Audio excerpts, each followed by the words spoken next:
Good morning, good afternoon, good evening, wherever you are in the world. My name's Jade, and this is The Interview.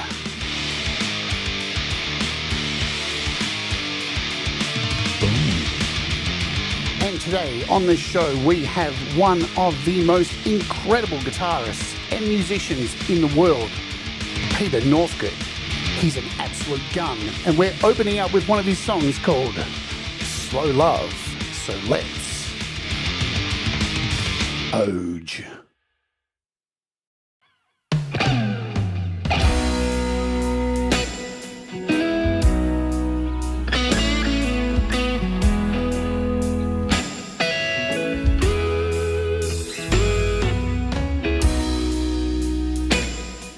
Well, it's been a while since I had a chance, and I want to know if it's gonna last. But it's taken time on your behalf.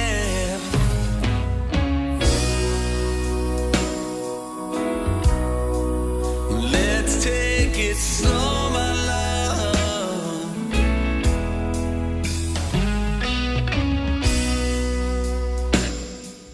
And it's been a while since you had a chance, and you want to know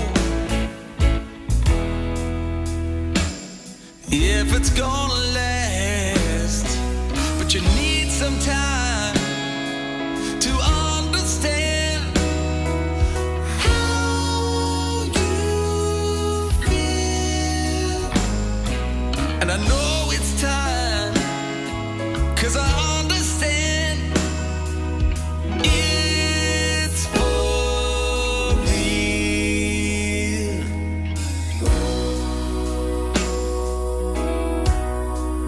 Let's take it slow, my love.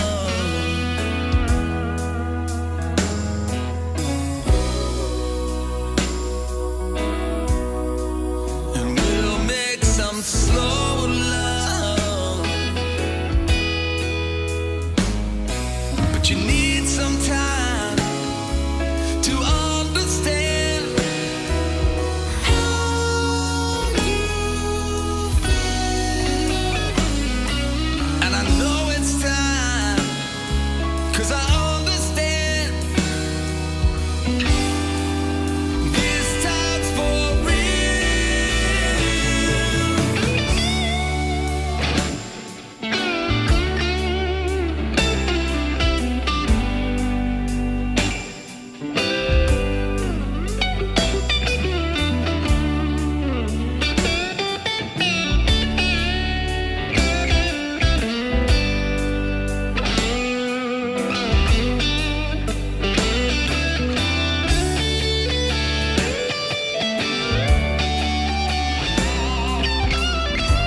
it slow, my love.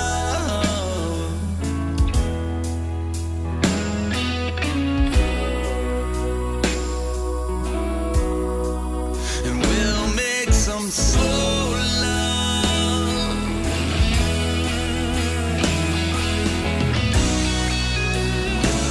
Let's take it slow, my love. We'll make slow love. Let's take it slow, my love. I wanna know we can make slow love.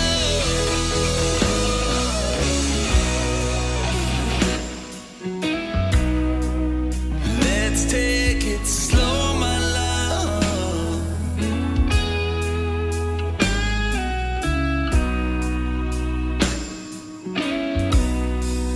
And we'll make some slow love.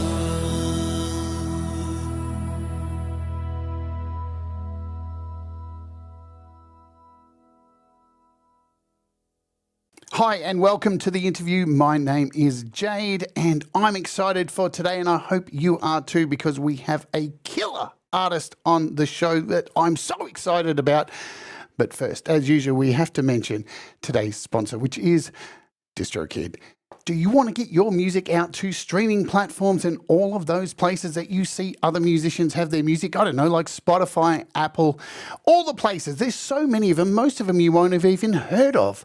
That's really cool. You can do it through DistroKid, and they have 3 amazing plans that you can sign up for. The first one, the main one that most people will use, is the musician plan, where you get one artist with unlimited songs, unlimited lyrics, a Spotify checkmark. You can split your royalties with anybody you like. You got access to 21 tools that'll help you promote your music, and a mobile app to upload your music if you use something like iOS, like me. But if you use my code, it's in the description up the top of the screen there, distrokid.com/VIP/JadeStar. You will get 7% off your first year. And I've been using DistroKid since 2016, way before they sponsored this show, and you know what? I love them. I'm in a relationship with DistroKid. DistroKid, you know it, baby. I love you, DistroKid. And yeah, it's a tragic relationship. It's a story of loss and love, and it's bittersweet. But anyway, let's get off that. So thank you, DistroKid. We'll hear from DistroKid a little bit further on in the show. Okay, now it's time to bring on today's guest. Now, let me tell you a little bit of a story. I started working my Dread Circus songs back in 2016 with some wonderful girls in Sydney, and we had putting together my songs, and one of the girls, our drummer, said to me, I know this awesome engineer named Peter Northcote, and he's a killer guitarist and all this. And I was like, I know that dude. He's like a real big deal. And she goes, I know him. And she hooked me up, and I was able to go into his studio and meet this cool cat. And ever since, I have been a massive fan of everything he does. And let me tell you, during the pandemic, he helped me out so much by giving me entertainment every Thursday night. And I think I gave him a few bucks too to let him know how much I loved it, because it was damn worth it. He is so much more than just a guitarist. He's been doing jingles for advertising for so many Australian artists he has played, and been touring live with some of the biggest acts in the world. He's just so down to earth, doesn't take himself too seriously, and I'm just so chuffed to have him on the show today. So without further ado, I think it's time to bring him on. My friends, welcome to the show, Peter Northcote. Boom. Jade, what a joy. What a joy you are. I'm so stoked you came on, my friend. This is great. It's good to see you again after all these years. Same.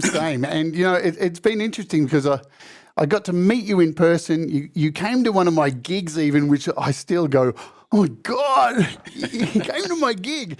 But watching you too, I remember during the pandemic, you were just starting to get used to all this streaming stuff too. So I was watching you go through all the follies of like streaming and getting on Twitch and all that.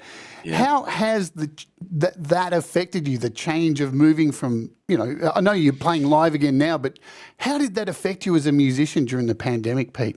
I fucking loved it. I loved it.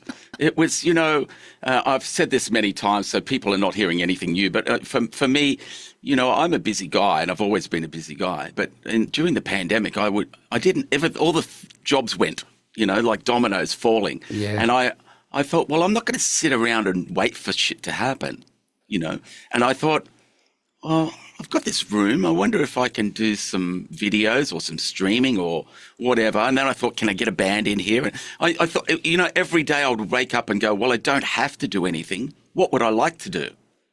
And that's what I did. I just did what I like to do. So it was, I was at Bunnings or at JCar every day buying cables or cameras or whatever and then setting up the room. And I thought, now hang on, I reckon I could I've got 4 inputs there and another 8 there. I reckon I could get a whole band in here, And that's what we did. We ended up doing, first of all, I started doing these things called ISO duos where I'd do a backing track and send it out to singers and singers would sing on them and then I'd produce them up. And then I thought, well, if I can get a band in here, we could do a Thursday night. And I know you're only limited to like a certain amount of people in a room. Yeah. So we just kept it at that. And we would do a Thursday night show here every Thursday. We'd come in the afternoon, rehearse it up, and then play 2 sets. Tanty, my friend, would come and do an interview out the back. It was a great time. It was a really good time. The beers were flowing, Oh, it was awesome. Yeah, Tanty's hosting as well, and you hear her chime in, and the camera angles, and you get to see backstage. And mate, every single artist you had in there. I mean, we're talking upper echelon. Like some of those vocal performances from the ladies. Yeah, man, it was just look. I'm even got goosebumps now thinking about it. They were just fantastic performances, and I know even some of my friends from here on the channel, I was bringing them over as well, and we were just like, this band, these people are amazing. Well, Jade, I consider myself an okay guitar player, right? Yeah. But I mean, I have no tabs on myself. I know exactly what I do. I know I'm okay at what I do, but I'm nothing without great musicians and great singers. Yep. You know what I mean? And I've been lucky enough to kind of, I don't know, cherry pick some really good ones. Yeah, and boy, cream of the crop. It just, So, folks, like always, there's links in the description to Pete's channel, everything to do with Pete. If you can go and find these videos, are they still, they're still on YouTube? Still up there. Still up there. Trust me, you will love these live streams. So many good songs too, just from Akadaka to 80s classics. I mean, just so broad. Yeah. Yeah, it's such a, I mean, a lot of people have really bad memories of the I call it the inconvenience, because it was for a lot of people. But but for some people, see, I feel guilty. For me, it was like a reset, and it was like, oh my God, I feel like I've got this chance to do something. And I know for a lot of musicians it was that, but sadly, I think we all know somebody we lost through it. But that's life, isn't it? So you kind of got to lose something to win something sometimes. Yeah, I think that when you're hit with adversity, you're either one of those people that push through it, or you kind of fall into it. What's the difference in the person? I mean, I got a feeling. I mean, I could be completely wrong, but I'm pretty certain that I know what that is, and that's gratitude and appreciation. Now, I'm no hippie, right? But I think if you've got gratitude and appreciation for what you've got rather than what you haven't got, desiring what you haven't got, work, free money, or, if you can get into the gratitude and appreciation of what you've got, that kind of snowballs and you get big, it gets bigger. Yeah. Do you know what I mean? I do. So what happened in COVID for me was absolutely brilliant. And it taught me more resilience than I already had. And I'm pretty resilient. But waking up every morning going, oh, I think I can do this. I think I can do that. I think I can build that. And eventually I ended up with this room. And I mean, like, there's the room. Wow. It's pretty cool. It's so amazing. Yeah. So it was a labor of love too. I mean, it wasn't easy. It was completely difficult every time we'd go to stream. I was streaming on a Hackintosh. You know what a Hackintosh is? Yeah. It's a PC running PC. Mac software. Yeah. And it never worked. I know, I remember. So one of those things, it was just one of those things. But we managed to get through it, and it was just a great time. And I reckon we should be in lockdown every 6 months. Some people who wouldn't agree with that. You know, the ones that go, That's right. They took our jobs. Those ones They're wouldn't taking their jabs. They wouldn't deal with it. All right, let's get down to my first hard-hitting question for today. I hit everybody up with these first 4 questions. Yep. Peter Northcote, what does music mean to you? Wow. Music means, well, first of all, it's a journey. It's always been a journey for me. But what it does is it creates a community of compassion, love, understanding. I do sound like a hippie now, don't I? Wow. Love, understanding, compassion is a big one for me, I think, because not just through the lyrics, but the fact that when people get together, especially in live music, when people get together, you create a community. Yeah. Right? And you've got this amazing community that people would not normally have gotten together, right? But because, I mean, for example, for me, I've always had a residency gig. I had a residency gig down at the Orient Hotel in the Rocks for a number of years. Then I had the Bridge Hotel for 15 years every Sunday.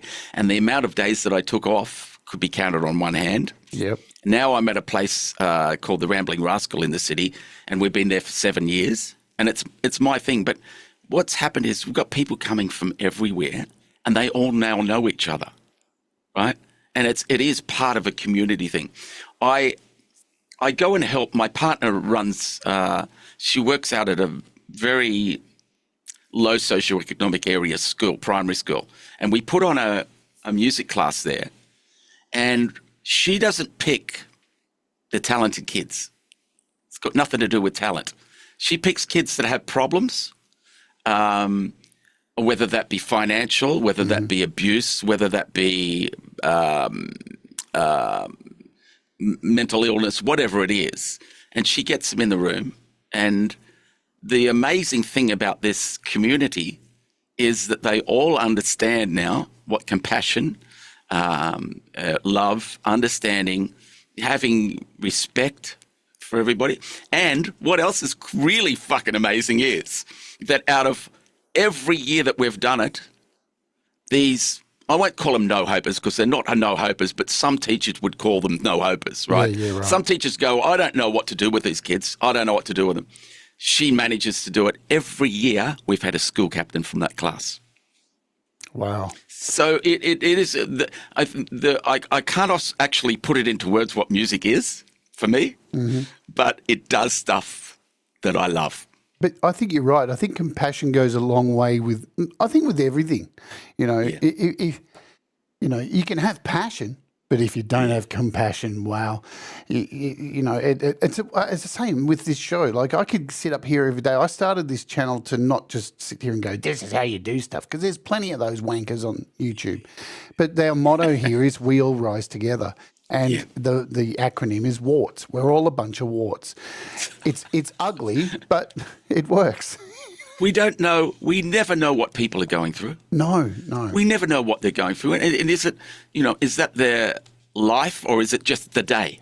Yeah. Is it just today you're going through it? You don't know. You never know. And if you can let go of yourself and find some compassion and aim it towards, you know, giving them some love.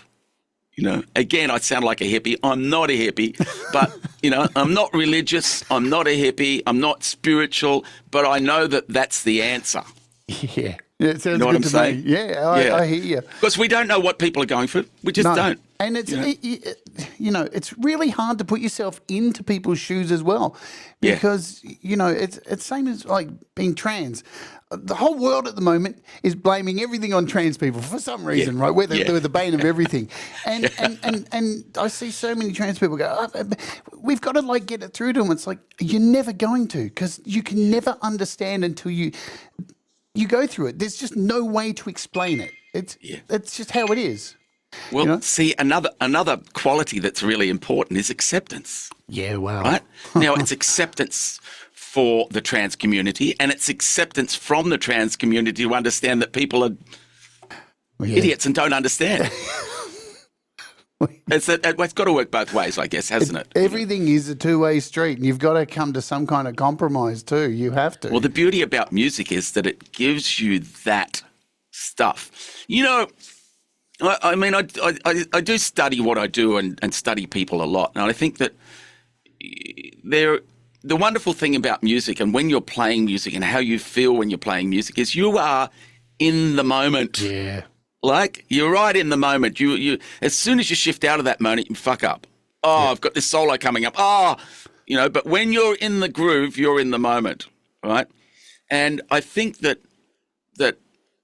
being in this moment and not in the last moment of, oh, he did this to me, or they're going to do that to me, or he's said this, or he's going to say that, or my life was, or I'm afraid of. And if you just stay here now, the point of power is always now, right? Woulda, shoulda, coulda, did. No, don't live by those mottos. That's it. All right, I love this question. I love asking people this. I always find it very fascinating. When you were growing up as a little Peter Northcote, do you remember the music that your parents played in the household? And who were some of the artists and how did they affect you? Oh, this is great. This is fucking great. I remember my mum and dad used to play 2UE. Oh, right? God, talk back morning radio with Sammy Sparrow, right? Sammy Sparrow. So I remember the songs from this because I was born in 1960. So everything from the 60s. But on the weekends, they'd put on 2CH, easy listening music. So I remember all the Carpenters, I'm trying to think of them now. Carpenters, Sammy Sparrow, you've got it. I'm trying to think of his name. He was amazing. Oh, what was his name? He was the radio announcer. But anyway, so the Carpenters, can you get it? Gary O'Callaghan. O'Callaghan, That's it. I loved him every morning. Carpenters, Paul Simon, Aretha Franklin, all the easy listening stuff, you know. So I still remember. I hear songs now and I go, "Oh, what a great song!" And I remember it from 2CH on the weekends. So my dad had 5 records. Yeah, and that's all he had. He had Sound of Music. Oh wow! He had a Jailhouse 5, which was a Dixieland band. Mm-hmm. He had a Miles Davis album. He had Carousel. Yeah, right. And something else. What was it? I can't remember what it was, but it was a jazz album. So that's all I had, right? As a result, I love theatre music, like, you know, plays and stage shows and all that. I love that stuff. Have you seen Wicked, the movie yet? No, Wicked yet? I haven't. Mate. No, I haven't. But I did really watch. Good. But I did watch The Wizard of Oz on TV the other night from beginning to end. Yeah, every time it's on TV, I'll watch it again. Love it. Yeah, love it. All right, so such good music, and you know, my dad, right? He didn't listen to any music.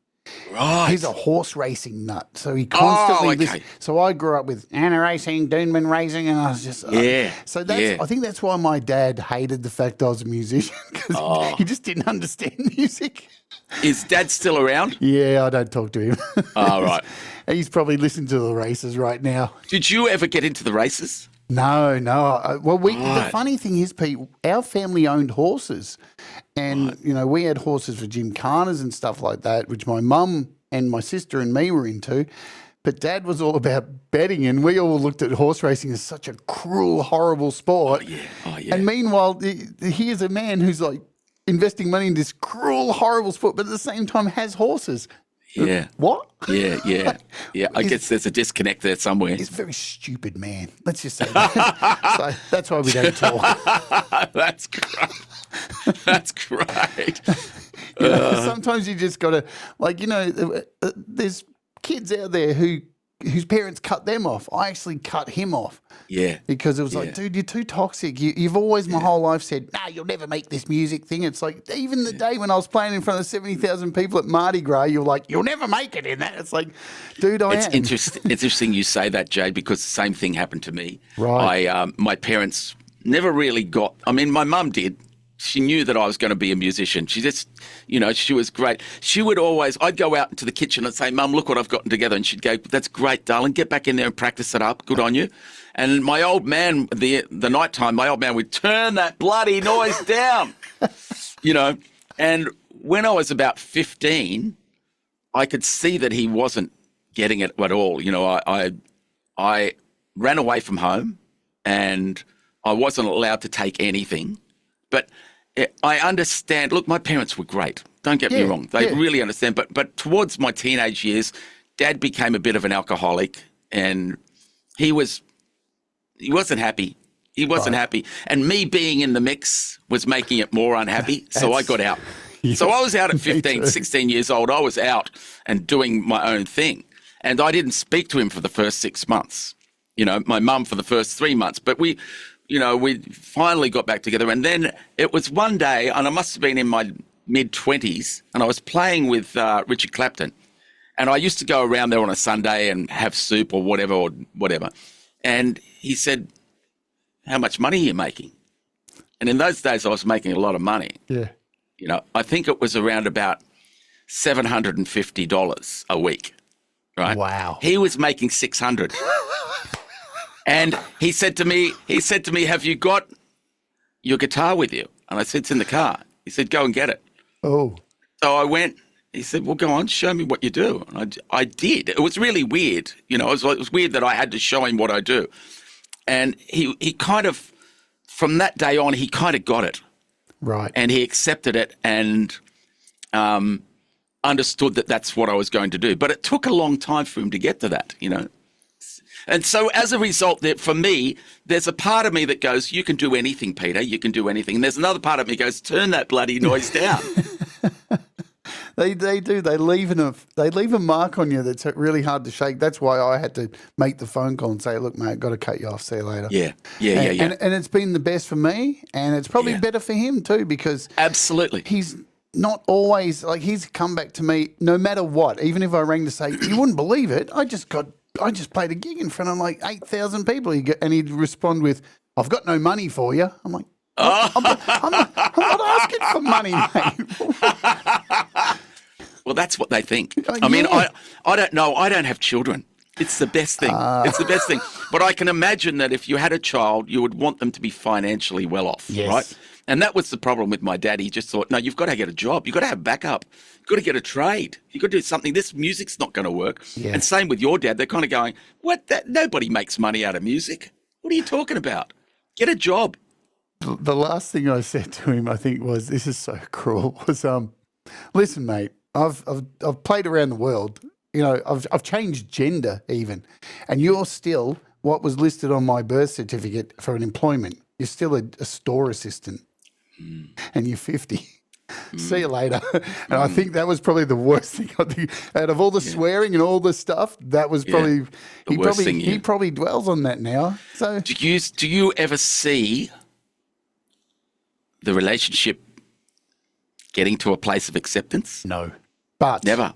But I have made and I've said this publicly to close friends as well. He's old now, so he's going to pass away soon. I will be there by his side. Yeah, good. And I'll give him the chance to make amends if he needs to, and if he doesn't, but I've got nothing to apologise. I've been unapologetically me and done what I've done and led my own path, and that's what we should do. Yeah. So I'm so glad I don't have children. I really am. I mean, I'm sure people, I know people really love it and they have amazing experiences with their children, but I just don't have it in me, I want to be able to do what I want to do when I want to do it. I want to go and lay on the couch when I want to do it, Whereas you've got a child, you give up everything for that child. And it's just never been in my trajectory, I'm glad that I've been able to look after just me. Yeah, and that's why we have choice, and that's awesome. Yeah. Speaking of being a kid, segue. Do you remember the first album you bought with little Peter Northcote's own pocket money and the first one you got given as a gift from somebody? Okay. I remember the first 2 albums I was given as a gift. Nice. And they were David Bowie, Aladdin Sane, Wow. and Jimi Hendrix, Band of Gypsies. Wow.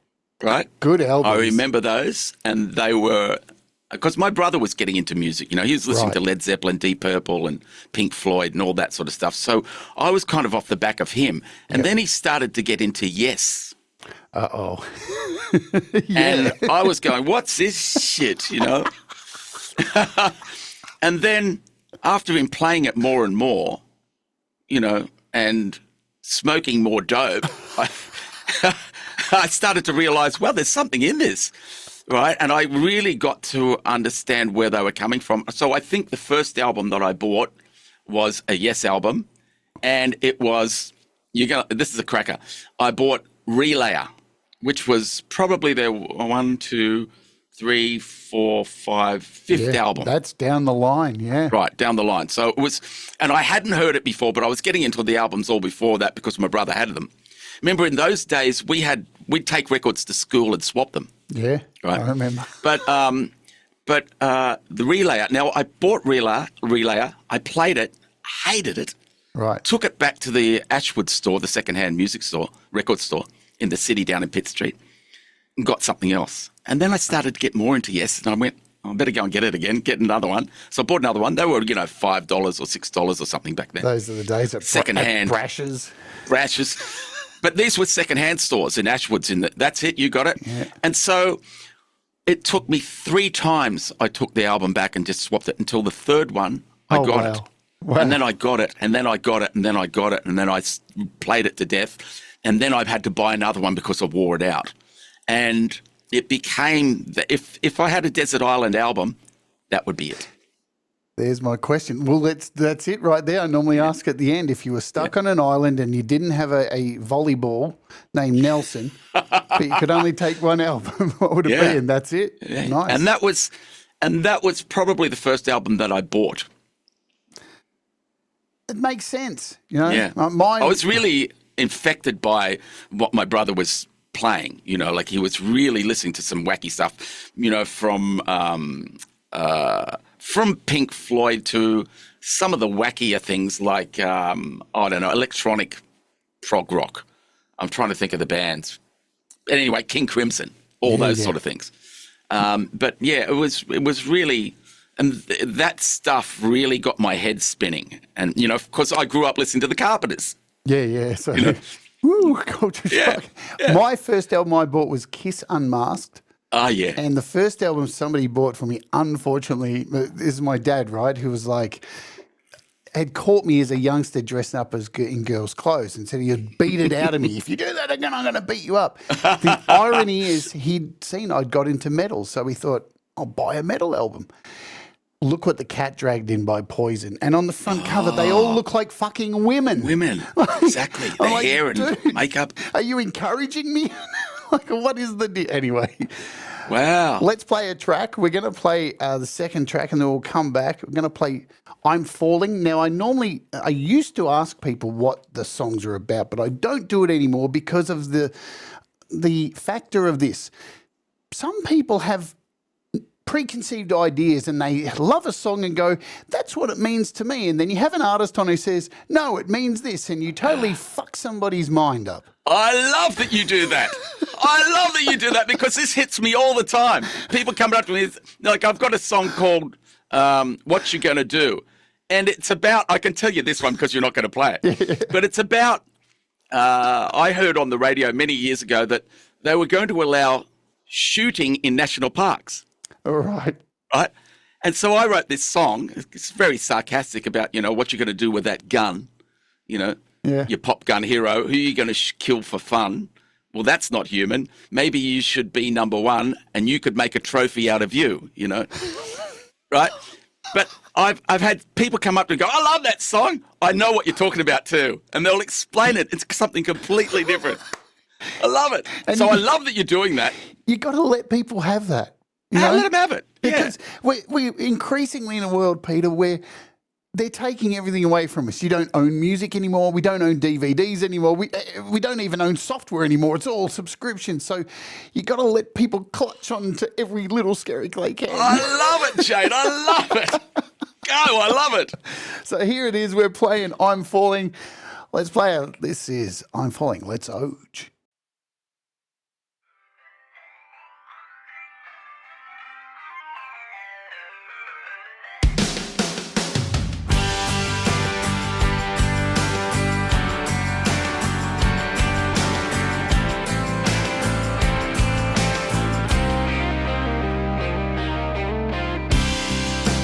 There was a time to mend a broken heart. Would you believe it was torn apart? I opened my eyes, but I saw nothing new. That's when I turned and laid my eyes on you. I'm falling in deeper. Each morning I only wanna be with you. You're calling me closer. What can I do but fall in love with you? Every time I try to walk away, it's like I'm stalling. It's only gonna be this way. But I wanna kiss you, but your lips too sweet. I get so dizzy every time we meet. I'm falling in deeper. Each morning I only wanna be with you. You're calling me closer. What can I do but fall in love with you? You tried to tell me with your afterglow. Now I'm falling, never ever let you go.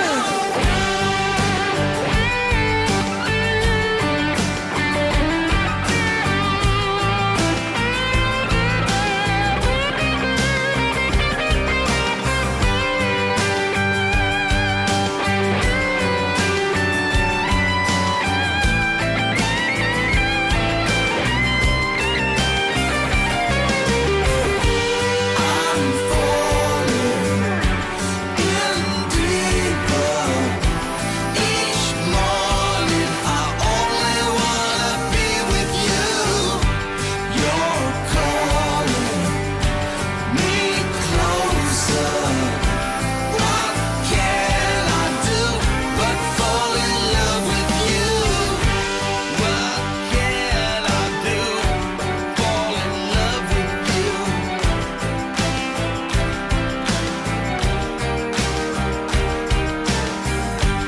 What can I do but fall in love with you?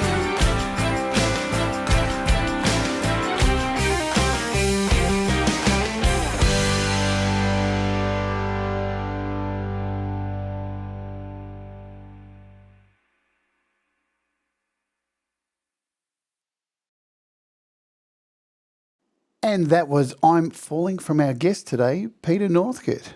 What a cool song, my friend. Yes, it's look, I make these clips myself, so they look a bit cheap. That was one of the first ones I did. It is a bit cheap and nasty, but I'm not going to spend 5 or 6 or 7 grand on a clip anymore when you get 500 views. You don't need to. Like Don't need to. I actually played this track at the end of today's live stream to hype everybody up for this interview coming up this week. And I've got the comments still up from today's interview. This is the last comment in the chat. His girlfriend is almost perfect, the hot and silent type, but does she cook?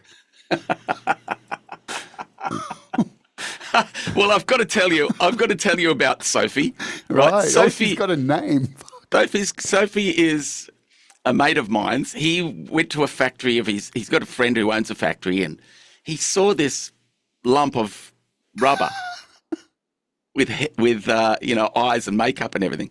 And he said, "What's that?" He said, "Well, I found her in the creek down the back." and she was every orifice was filled with silicone. And he said, "Well, look, let me take her and I'll clean her up." So he took her home, cleaned her up, and she comes out at every Christmas. He dresses her up, and every Christmas she sits out in the backyard with a Christmas outfit on. So that's why I thought I'm not going to tell you about the clip. You can get into the clip yourself. But that's what Sophie is. Sophie is this sex doll that that had every orifice filled with silicone. Mate, I got given for my 18th birthday from my friends. They thought it was hilarious. They bought me a blow-up doll. Yeah. But it wasn't one of the ones with head and arms. It's just the torso. Oh, yeah. And I looked at it and went, who would have sex with that? And one of the guys in the group who bought it for me said, "So you're not going to use it?" And I was like, "What do you mean?" And he's like, "I'll take it home." He goes, "And I'll bring it back if you want when I'm finished. I'll hose." And this, I swear, this is what he said. "I'll hose it out." And I was like, "It's yours, mate." That's great. That's great. Keep the hose attached. Well, no. At least he's thinking of you, you know. Yeah, friends first. Well, I had Sophie in the lounge room, right? And she was set up, and I had cameras and lights around her for a couple of weeks because I was doing stuff, you know. And every time I'd walk out past her, I think there was somebody there, you know. True. And occasionally I'd lift a skirt and have a look at it, and well, I don't think I could do it, you know. I don't think I could do it, but it's not. But it's there, right? You know, and you feel her tits, and they felt great. But no, it was Sophie. He said to me, "Do you want to keep her?" And I said, "No, I can't. I don't want to have her in my lounge room because it's like having another person around. Because she's so realistic, you know." Yeah, I have a mannequin in my lounge room with a Darth Vader costume on. I walk in every day and just go, "Oh, Jesus Christ!" It's so big and it's a shock. Evil. Let's talk about how you got into playing music. Now, Australia, we're very lucky here because our school system is, well, it used to be. When I was a kid, it was quite pushy with music. We had a VCE here in Australia, Year 12 VCE, we were a test school in Victoria. And we got given this amazing course where, I'm not shitting you, Pete, they put us into a class with a whole bunch of people. They split us all up into 3 bands, gave us 50 covers to learn in the first 3 months, and then we started playing them each Friday in front of the school. We only had English, math, science, and Australian studies on top of this. And then by the third half of the year, we were out touring in Colac with 1927. We played with Midnight Oil.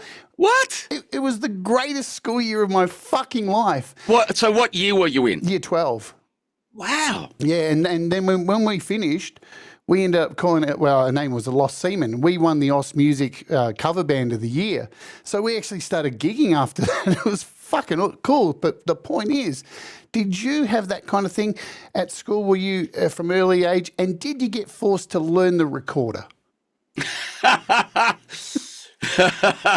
So what the way I started, and the story's been told before, but basically we were taking tennis lessons, my brother and I, and I called out for a guitar. I wanted a guitar because I'd been watching the Monkees on TV.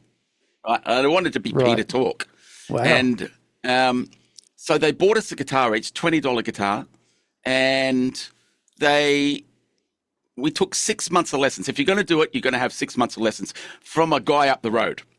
We had lessons from a guy up the road out of the Mel Bay book, Blue Book, Book 1. And we did that for 6 months, and then they said, we can't afford both. You've got to choose tennis or guitar. I chose guitar. Tony chose tennis. And for the next year and a half, 2 years, I just kept playing myself. Like I didn't have lessons because they couldn't afford it anyway. And I think he moved. That's right. So we didn't find a teacher until my mum found a place over at Rockdale. And over at Rockdale, there was a place called Brandman's Music Studios, which had lessons for drums, guitar, accordion, singing, piano, and they did AMEB and they did all that sort of stuff. So Mum sent me there, and I used to go there every week, and I would take guitar lessons, and then some nights I would do AMB, which is musicianship. So it gave me a whole orchestral and classical understanding. But it was the most amazing time, and I love my mum for what she did because she just saw it in me, just went, I'm going to give him everything. And she did. She would take me to the studios, and she'd wait for me, and I'd get the bus or the train back. And it was one of those things. She was really, really supportive of me. So she was the most amazing mum. But yes, at school, we had 6 people in our music class. Oh, wow. You know, we had electives, and I took art and music because art was easy and music was what I loved. Yeah. Right. So I think we had 6 people. But the thing is, when you get encouragement, you seem to kind of exponentially fly. 100%. And my music teacher was, he saw that I could do stuff. He could see that I could write melodies, and he could understand that I could hear chord changes. And because none of the other kids could do that. They were all a bit sort of, you know, taking it because it was an easy class. But he really got into it and he really, really supported me. And he was the most amazing guy. His name was Bruce Leonard.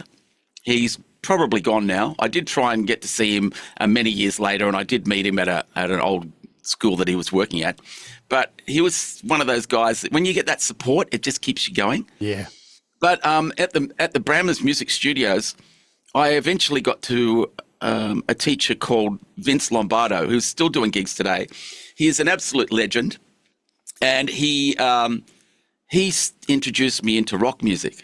Right, he got me into, and I was 11 years old, so he got me into Santana and Deep Purple and Led Zeppelin and all those things that I knew were around but never really knew about them. And he taught me how to improvise, which I'd never heard of before, you know, from Carpenter's music, right? Vincent Lombardo, no, that's not him. Got the wrong one. I'm trying to do it on the fly, and you're saying, I broke you up. Yeah.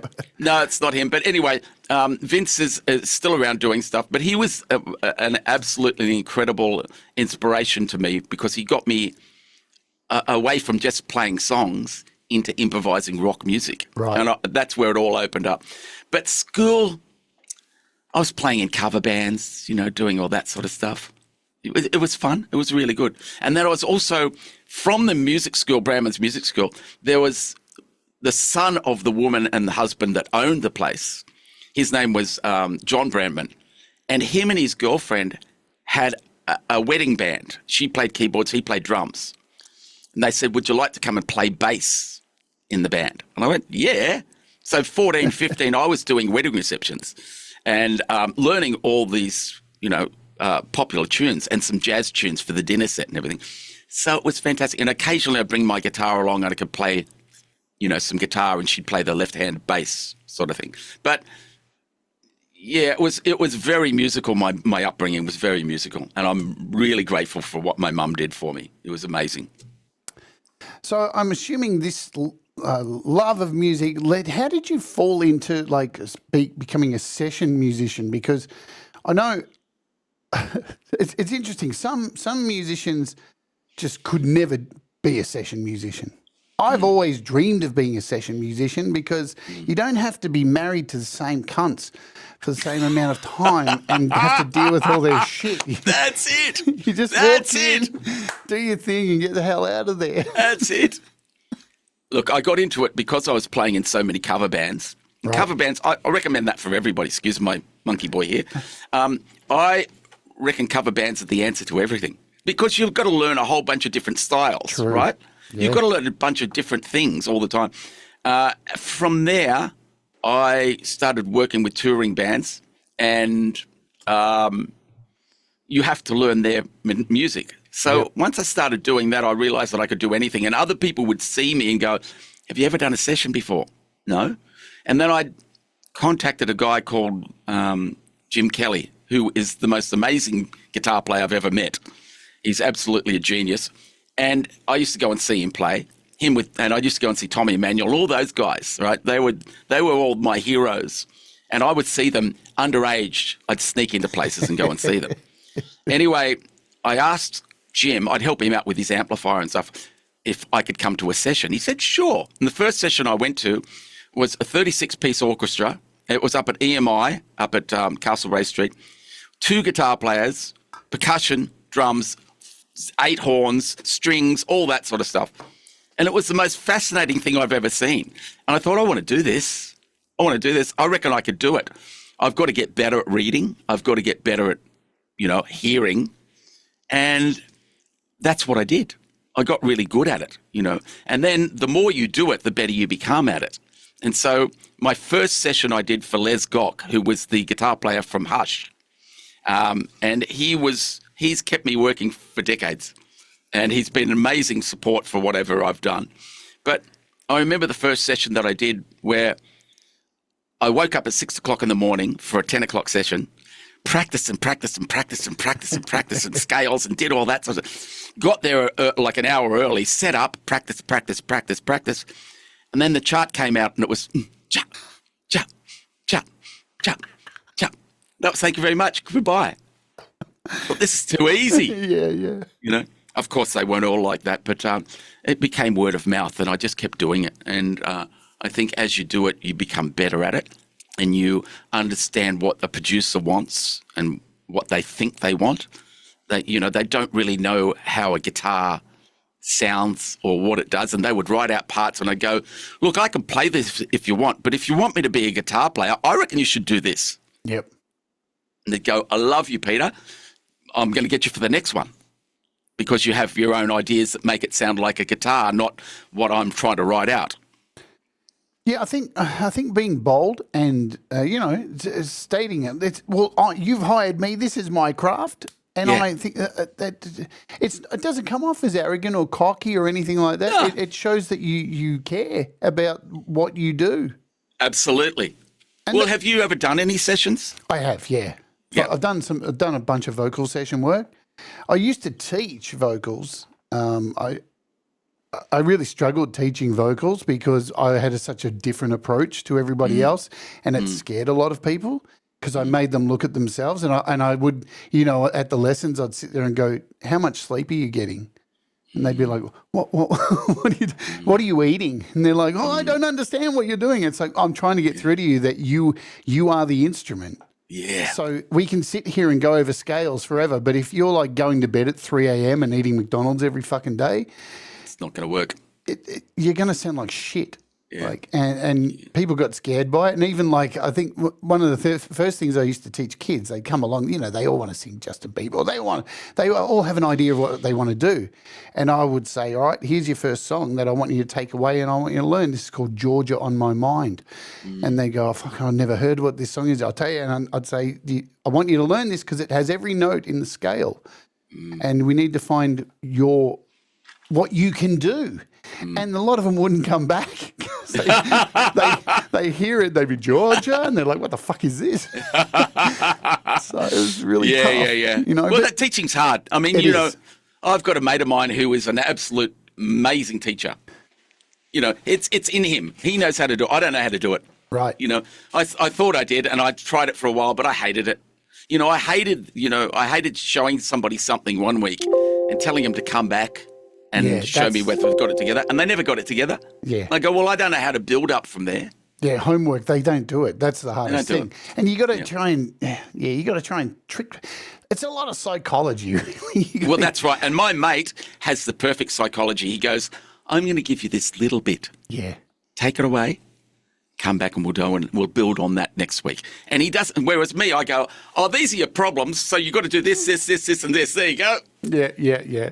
So you've been doing session work since 1985, and I love this. In your bio, the opening line says, "You may or not know Peter Northcote, but you certainly have heard him." Yeah. And falling into television commercials. Now, I didn't even know this until I read the bio. It says here that you, being first call for Jingles, Peter's played on just about every KFC, McDonald's and Telstra ads since the 80s. What is that like, writing music for commercials, for fucking McDonald's? It's great. Yeah? It's great. See, that's another thing. Some commercials are original songs. Right. Right. And you get a chance to create something. Yes. Right. Out of an original idea. Some are copies of songs, right? So you get to get the sounds that they used in a recording. We used to go in, we'd get there for a 10 o'clock or a 9 o'clock session, and we would pump out a track, drums, guitars, bass, everything, within 20 minutes or an hour. Wow. Whereas these songs have been taking months and months to record. So we used to love. It was a great thing to do, and there was, we had a couple of TV shows like we did. I think it was called. It was like The Voice. It wasn't The Voice. It wasn't Australia's Got Talent. It was a singing music program. I can't remember, but it was a live band in the studio. No, it wasn't Potluck. I can't remember what was it called. I'm joking. But it was a weekly thing, and it was fantastic. Yep. And we would play in the studio and record these songs, so they had stuff to sing over. It was amazing getting together with great musicians and playing. Because when I first started, there was no digital recording.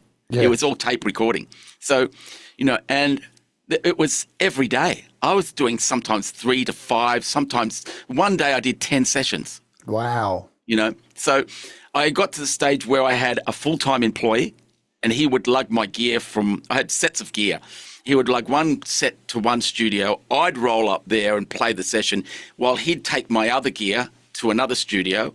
I'd go and do that session. He'd come and get that, take it to the next studio. And we were doing that all day. So it was a busy time. I mean, there's no way I could go and do it again now. And that doesn't happen like that anyway. But it was an amazing time because I was playing and playing and playing and buying more gear and buying more guitars and buying a house. And, I was making great money and I was playing and playing and playing and playing, which is what I do anyway. It's interesting, because we grow up as kids and we see these rock stars, performers, and we all got a hairbrush in our hands and a tennis racket, and you may be playing tennis with yours before a guitar. Yeah. But we idolize the rock star, and there's so much that goes on behind the scenes where money is just going everywhere from theatre, managers, backing stuff, session work, all this kind of stuff that you don't see anyone go, you know what?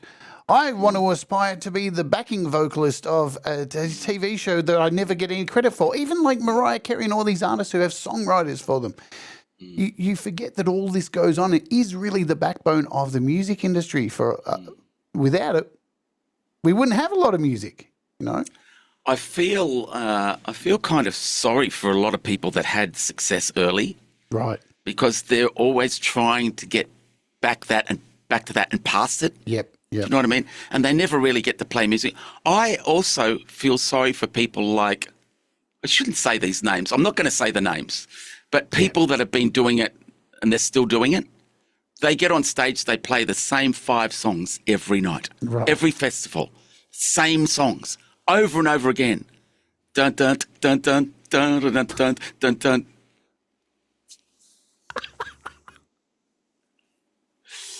We, as session players or cover band players, we get to play a whole bunch of different things. Yeah. We get to play every night. We get to play different stuff. And I'm at the stage where if I've got a skeleton of a song, I can screw with it, right? That's all I need to do. I know what the song is. I've done it a million times. Let's do something different tonight. Let's make it this. Let's lengthen that part. So I'm manipulating the music all the time. And that's my creativity, not the same thing every night. Yeah. And look, I agree with you 100% about learning covers. Me personally, I lived in Sydney. You know what happened in Sydney. Melbourne's always had a really strong live venue deal. Sydney's always kind of struggled with it. And when I was living in Sydney during the 80s and 90s, it really fucking hit a low point with, those solo musicians who'd be in a pub playing a bunch of fucking covers to a drum machine and live music. Yeah. There's Gary in the corner. But that's not it. That's, for me, I used to love going to tribute bands. I played in a Faith No More tribute band and a Mr. Bungle tribute band, Yes. and loved getting right into the character of it and doing all that kind of stuff.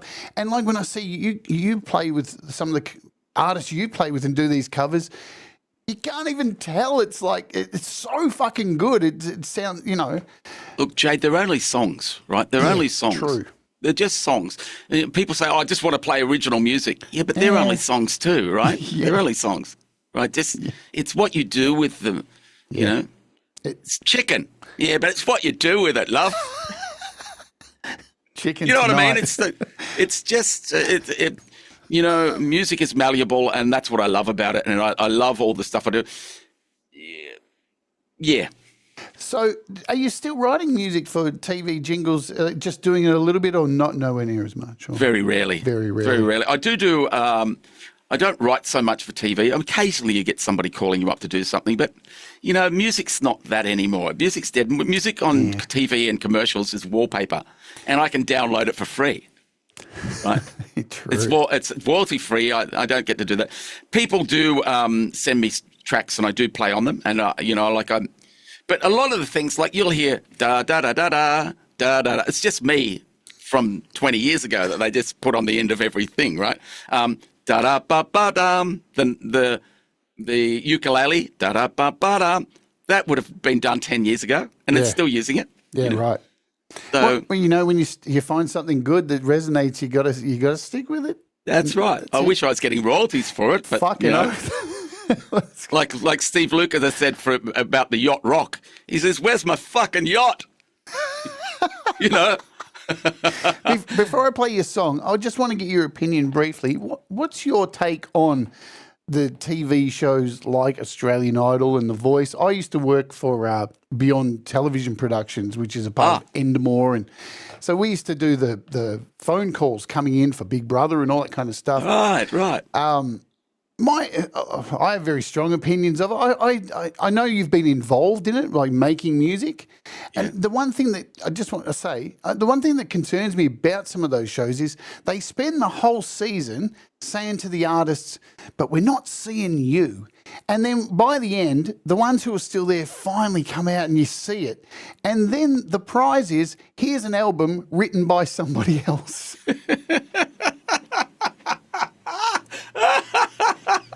I love it. It's hilarious. Well, my thoughts on it. My best friend Bryden Stace is music coordinator and vocal coach and all that on all those shows. He does Idol, he does The Voice, and a couple of other things. And he's amazing. But it's not music. You got to remember, it's not music, right? It's entertainment. It's a backstory. Right? You can be the best singer in the world and not get anywhere unless you've got a backstory. Yeah, right? But his cat had cancer, and yeah. So I don't think. I don't watch him. It doesn't interest me. I watch him and I cringe, but so I don't watch him. I just find it interesting because you have provided music, and you've worked with many artists who have won or come second or yeah. Well, I played on all of Guy Sebastian's 2 albums at the beginning. Yep. What's the other bloke? What About Me bloke? What's his name? What About Me? Shannon Knoll. Shannon Knoll. Yeah. So I played on his couple of albums too. So I did all that sort of stuff. But it wasn't music. Dude, have you seen his Facebook? No. So whenever he posts something on Facebook, there's this gang of people. I don't know if it's one guy just with multiple nicknames, but they always leave these huge long comments of "G'day Cobber, how's it going?" and "When you shaggin' wagon." They just use all these really Australian colloquialisms, but there's always a line at the end. It's like, "Oh, you couldn't give us back me lawnmower, mate, that you borrowed from Auntie Cheryl." And it's been going on, man. It's been going on for 8 years, and that's great. He just tolerates it. That's great. If you go and have a look next time you're on his Facebook, just read some. You'll die laughing. They're hilarious. Okay, great. Yeah, good. All right, let's play a song. We'll come back and talk about some of the artists that you've played with after this. We're going to play Skinny Girls, but I want to find out just who the bloody hell are the alien sex gods? Yeah, oh God, the alien sex gods. Well, it was a good idea at the time. It was. I think it was around about 2000. I was working with Jeff Duff and Peter Drummond and Campbell Harpy, and we decided to put a band together, like a punk band, but we were good players. So we really got into it. Yeah, that's me. Look at that. Isn't that hilarious? Yeah. The makeup and the face. You look lovely. You look gorgeous. It did. Yeah, it was good. I turned out all right as a bloke. You did. As a girl. You look the hottest out of them all, I think. Yeah, there you go. Thanks. Yeah. It was really good fun. We had a great time, and we just played harder stuff, with occasional Bowie things and occasional Hendrix, but we wrote really funny stuff, like Skinny Girls or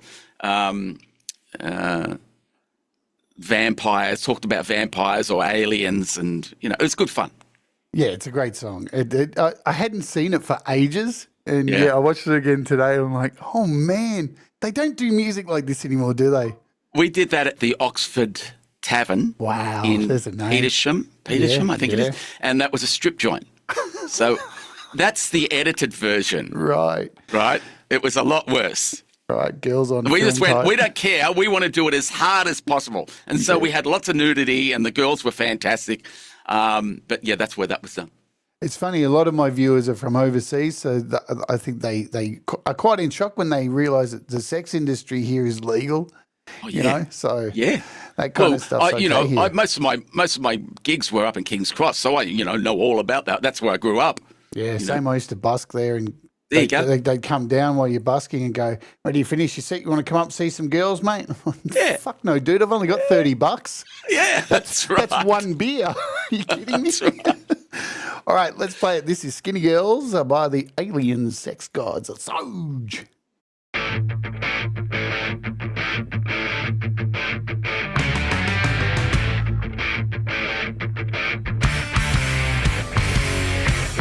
I like girls who taste like pretzels, long and lean and salty.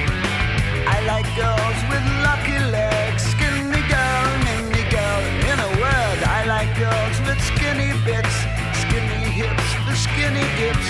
I like a girl with a little ass, who has my class when she pass in the grass. Skinny girls are sexy girls, skinny girls are cool, and skinny girls turn me on. I like skinny girls, 'cause I'm a skinny guy. I like skinny girls,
This presentation is proudly sponsored by DistroKid.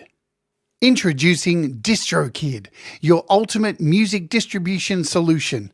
For just $29.99 a year, DistroKid empowers you to release unlimited tracks on all major music platforms worldwide, including Spotify, Apple Music, TikTok, and so many more. Plus, use my link distrokid.com/VIP/JadeStarr and get 7% off your first year. You'll also keep 100% of your royalties and gain access to valuable tools like instant verification on Spotify and detailed revenue analytics. Don't let your music go unheard. Join DistroKid today and take your music career to the next level. Thank you, DistroKid, for sponsoring today's presentation.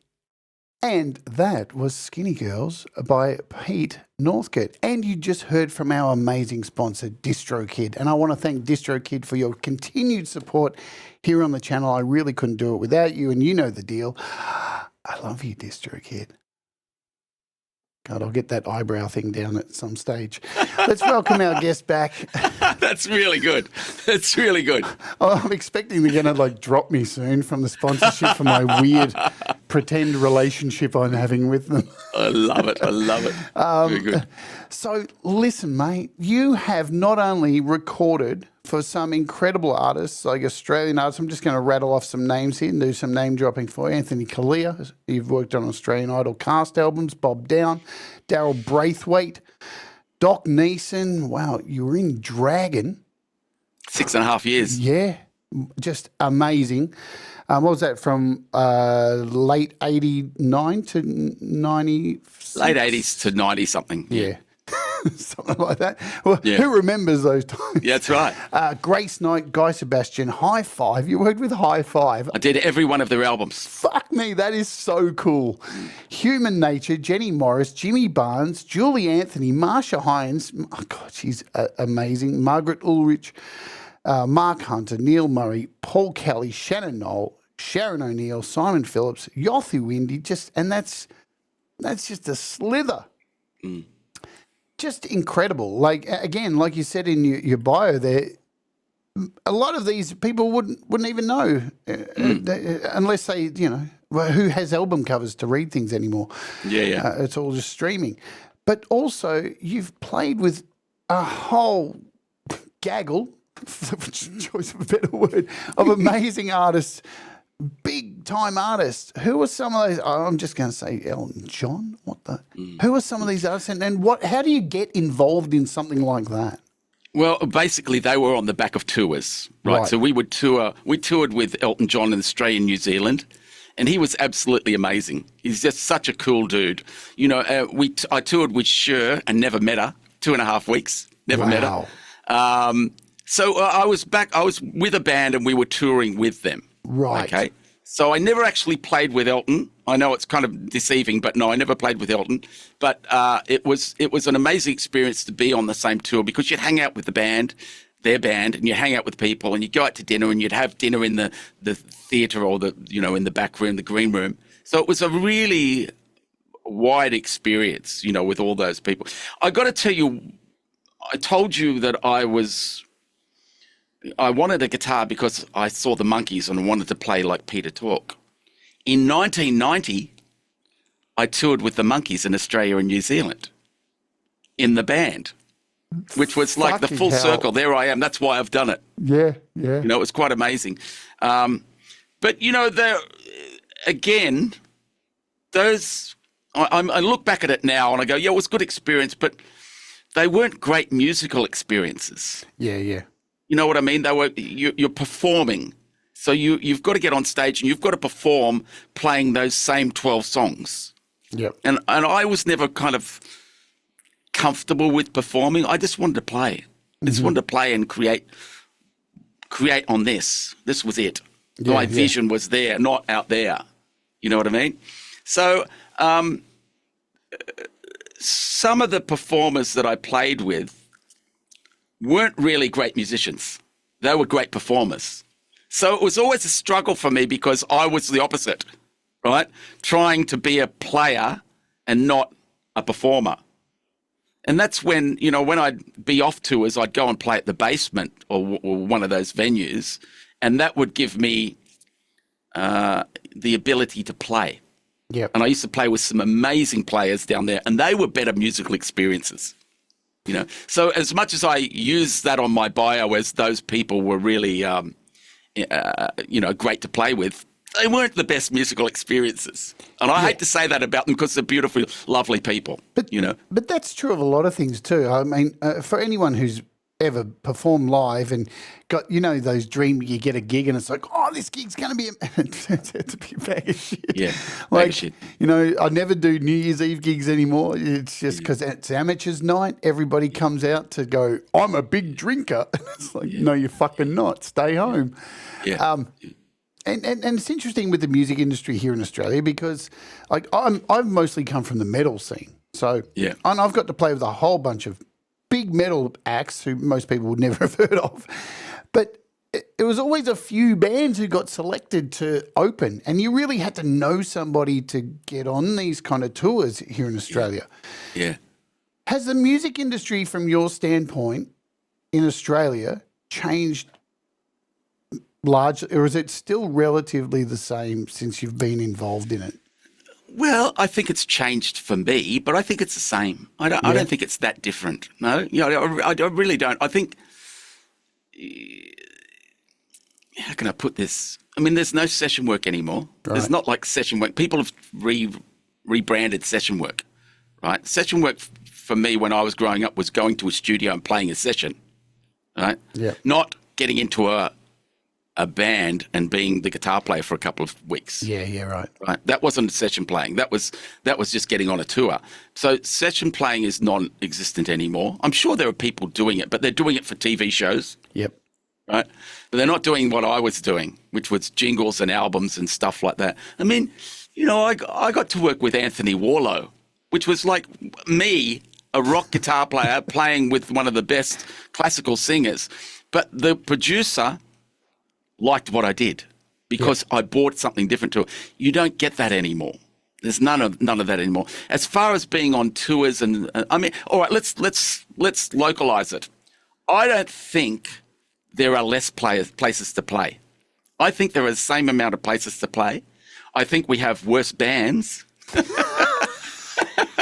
And we have lackluster entertainment. We have lackluster entertainment. I agree. But venues are closing and places are opening up all the time. The only reason they're closing is because the management don't know how to put on a rock music venue. Yeah. Right? Or they don't know how to keep it going, or they don't know how to nurture it, and they don't know what bands to select, and they have only shit bands to select from. I agree. So, we all have, when you're outside of the industry, you have a perception of how it all works and stuff. I thought I knew everything, and then I befriended somebody who was such a big name in the industry through chance, and we became very close friends until he passed. Go on, name him. Oh, Michael Gudinski. Mm. It happened, we met somewhere, we just became really friends. He hung out at my house, we hung out a fair bit.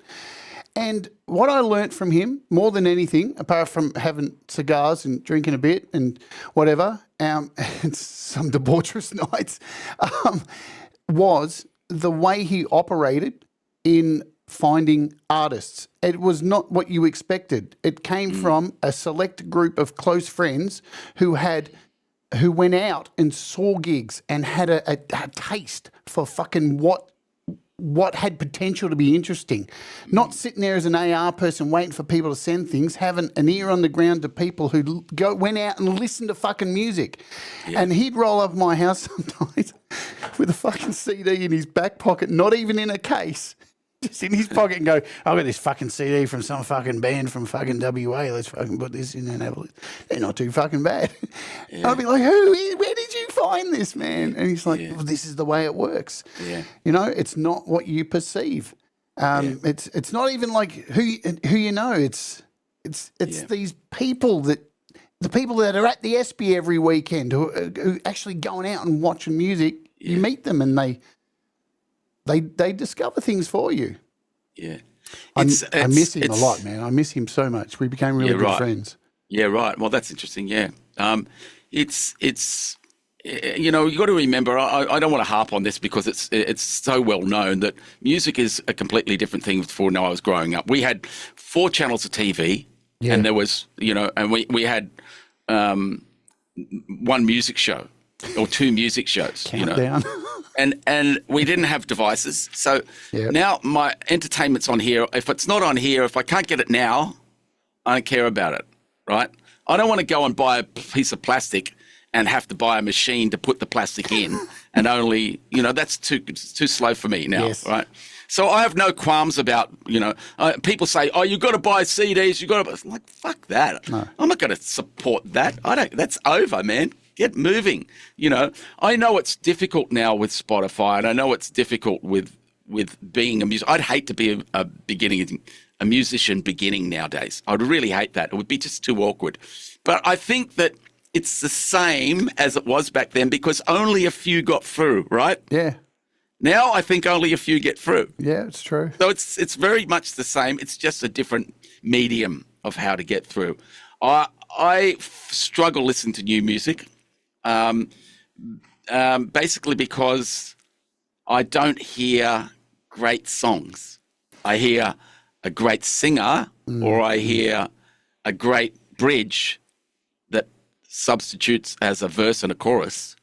It's the bridge over and over again. Yeah, yeah. Right? And the structure of the song, which was the verse of my pain, or, you know, I want this and I never get it. And then the chorus goes, but you are just so lovely, you're amazing. And then you go for another verse of my pain and then you go to another chorus, which is you're so lovely and I wish I had you. And then the bridge comes in, it's therapy. Well,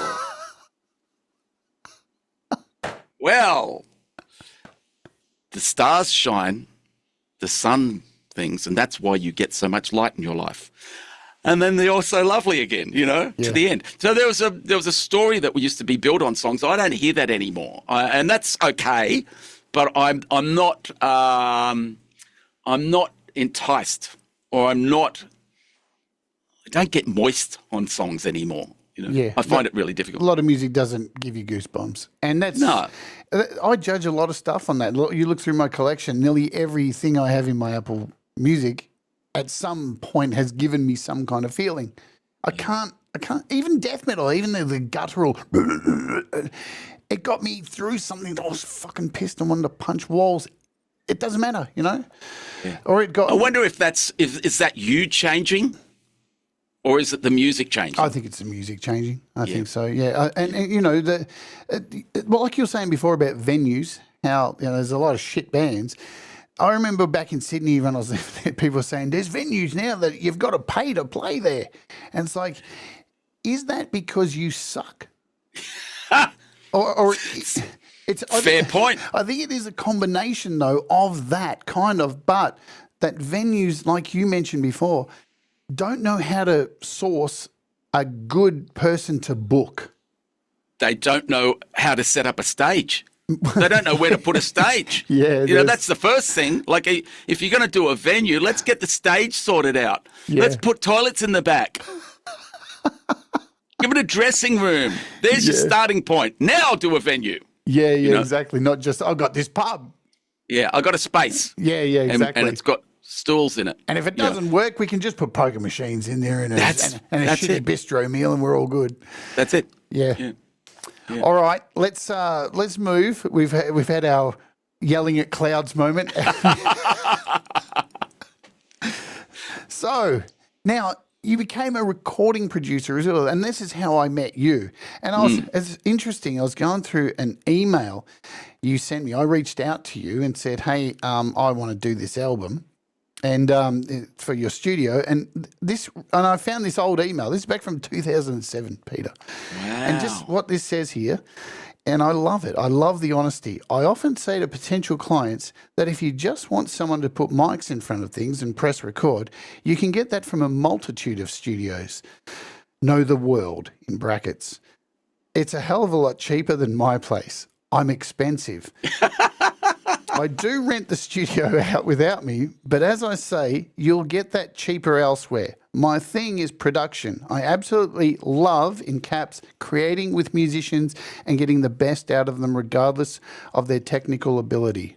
We all have an amazing creative side, and I believe it's as strong in anyone. It's just finding it and bringing it to the surface, and that's my job. Still true today? Oh, absolutely. Gee, that was a good email, wasn't it? You're prophetic. Aren't I? Most people think I'm pathetic, but that was prophetic. Yeah, I think that's really important. I mean, that's what it's about. I don't care whether you're technically good or not. I don't care. It's got nothing to do with it. It's about finding who you are, and that's with any musical experience, right? Any creative experience. Who am I? And that's what I'm always searching for. There was, when I was a kid, I'd learn every guitar solo and all that. And there was a time where I stopped and I went, nah, you're starting to sound like somebody else. Like I see a lot of guitar players, and because I'm a guitar player, I see a lot of guitar players sounding like Stevie Ray Vaughan. Right. And they use the same licks and they sound exactly like him. And I think that's really good. But what else? Where are you in that? Where are you? Yeah. And so I'm trying to find who I am because I know it's in me. I know it's in you. I know it's in everybody. Where do we find that? Now, most people don't come to that realization of who they are as a musician. And some people get to it really quickly, like I said before, and then they're trying to find something else. I've been lucky that I'm still trying to find who I am. I still haven't found what I'm looking for. I still haven't cleaned up the kitchen floor. So it's a never-ending process of trying to find who you are as a musician. And I think the wonderful thing about recording is it gives you a chance to experiment and try and find who you are, right? Because when you've got that microphone in front of you and we start talking about where's it coming from? Is it coming from here? Physically, where's it coming from?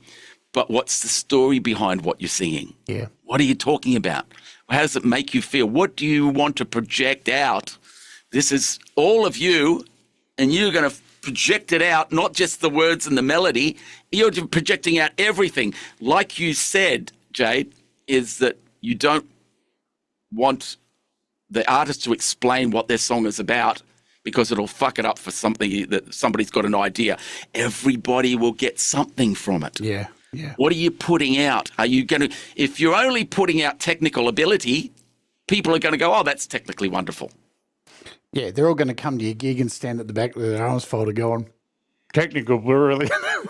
Not feel a fucking thing, which is okay too. Yeah, but I've met some amazing musicians that aren't musicians. They're creatives. Yeah, and true. they're amazing creatives. And when you find somebody like that, it's beyond musical ability. And you just focus on that. And that's a really beautiful thing. So production, I stopped doing it. I do a little bit for friends and stuff now, but I stopped doing it because I got sick and tired of, I don't like to categorize, but I will, girly singers telling me how to produce. Right? Girly singers that think they know better, and I would start recording an album or a group of track, and I'd be doing what I do, and then they go, oh, I don't think I like that. It's like they go do it fucking better. No, I would just go, all right, well, you're paying me. I've just got to finish this and get it done the way you want to do it. Right. And after a while, I went, I don't want to do work like that. It's not about the money. I don't want to work with, just turn me over and ream me and then let me go. I don't want to do that. So I stopped doing it. And I got rid of the studio after 15 years. So, but I'm interested. That's a really interesting email. I love that because it is about finding who you are in every area of creativity. Who are you? What do you do? And that's awkward. It's not easy. What you explained there about getting out of recording is the same reason I got out of sex work.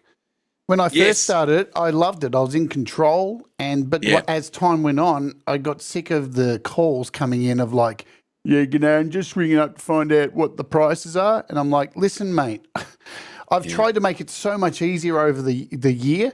The price is right above the fucking phone number. Yeah. You're just ringing, like, you're an annoying cunt. And the last client I had was in front of me and they couldn't see me from behind, and there was a knife on my shelf, and I just, for fun, went, and then went, oh, what am I doing? Oh. I got to stop this. Wow. These people are like, they're so horrible. Well, you got into, that's a really... But it's similar, because you got these people who think, they know better. Yeah. And that's okay, but it's not what I want to do. It's not what I want to. You got into a really interesting area of your creativity, of who you are, getting into sex work. That's wild, man. Yeah, it was really letting go of who you are and being who you are. You see and hear things that you don't want to hear. You meet people that you're like, if everybody knew you were here, well, this is a big thing. And you end up having, you got to be a psychiatrist. You got to carry. Yeah. I used to have a client, Pete, who'd come around and just watch WWE with me every week. There you go. And just pay me $1,000 just to sit on my couch and watch WWE while I wore lingerie. And you're like, what are you getting out of this, man? Yeah, right. But it is, That's right. You never know what everybody's going through. Exactly. Now, I regret the day, but I don't sit around and think about it all the time. I do regret it, but obviously it's not bogging my life down. I regret the chance I got to record with you. I mentioned to you, and I've before this show, and I've said it on this channel many times in many interviews. I've brought this story up that I wanted to record with you back in 2007. That's where this email came from, and you were not cheap. It was about $2,000 a song. And I came around, you invited me to your studio, I got to play you some stuff, and I also was applying for a government grant at the time, hoping to get that to pay for it. Fell through, we missed out by one. And you know who won? Somebody who was making an album with a stick with bottle caps on it.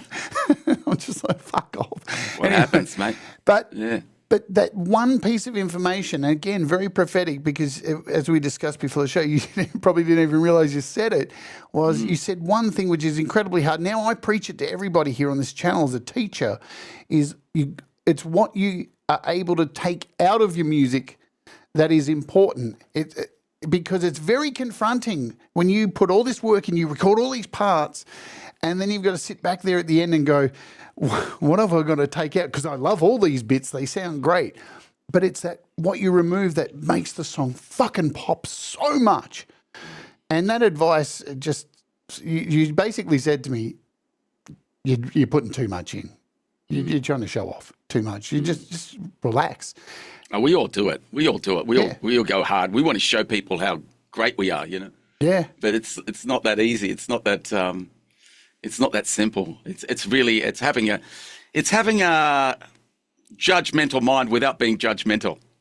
You know what I mean? I would have paid a fortune just for that advice, and I got it for free, and I feel very guilty about it. Good on you, mate. That's great. Well, like I said to you when we first started, I get a lot of people coming up to me saying, you said something to me once that really changed my life. And I go, oh, no, what did I say? Because I probably don't believe it. But that always ends up being right. So it's good. I have, I don't know, this strange ability to say stuff that you know what it is? I never miss the opportunity to show someone the truth or their truth. I like that. It's not about money. I don't care about money. I don't care about, it's not my opinion is only my opinion. It's not the be all and end all, but I'm going to show you the truth. Let's get to the truth of it. And how do you do that? I'll tell you when I get to the end of my life. Nice one. And you know what? You can deliver the truth without being a cunt. The truth doesn't hurt. No. It doesn't hurt. People think that it hurts. Like if I was to say to you, you're singing out of tune and you look terrible. Yeah. Well, that's the truth. Yeah. What are you going to do with it? Yeah. Well, I better start to learn to sing in tune, and I'm going to start to look a little bit better. No there you shit. go. You've won. That's it. And the people who lose are the ones who they walk away and they carry that forever going, I was told that. I hate that. Yeah. It's like, no. See, now we're getting into another area, Jade, which is really, really important, and that's being non-judgmental. Yeah. right? And this is what we talked about before. It's about accepting everybody for who they are. But if somebody is going to fuck around with you, just give them the truth. Yeah. Doesn't hurt. Exactly. I love it. Let's play another song. We'll Yeah, let's continue. do it. This is 1111. This is the album 1111. Is this the track 1111? Let me check what you sent me. God. No, what am I doing? This is Woo Woo Ho Whoa Ho Ho Ho. Whoa, whoa, ho, ho. From 1111. That's it. I get it right, Jade. I think I got. You know when you see 1111 and you All the see time. it all the time, and the time. I did that when I looked at the track and just saw that and wrote it down because that's what it's such a phenomenon, you know. It is, yeah. Whoa whoa ho ho, let's oge.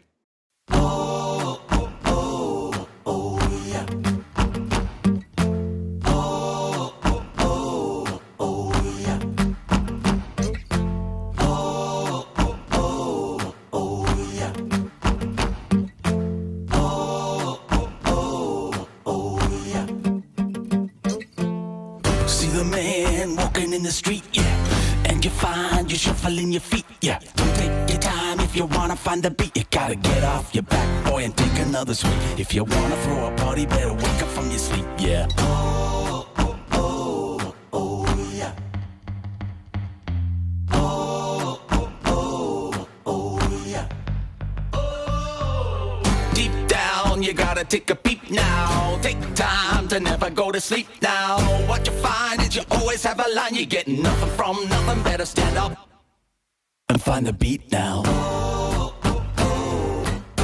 Ooh, you get nothing from nothing. Oh, this time I'm gonna get something. And there will be a time where you might find I'm gonna have to lean on you.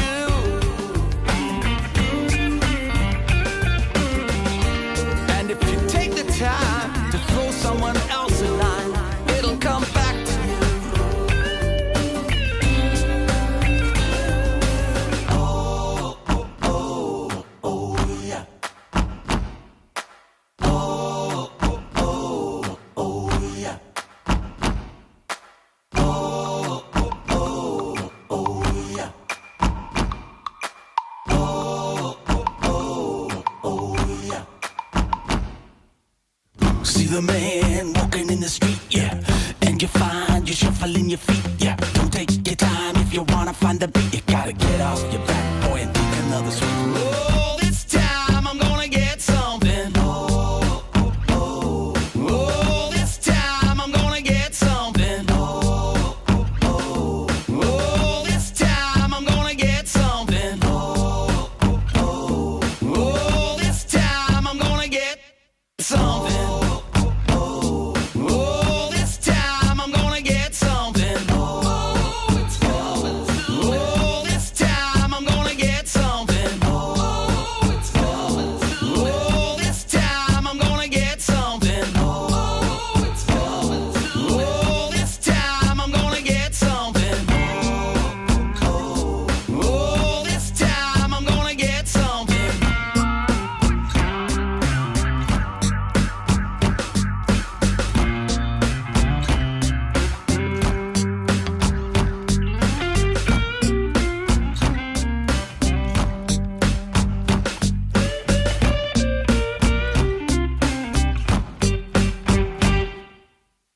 And that was Whoa Whoa Ho Ho.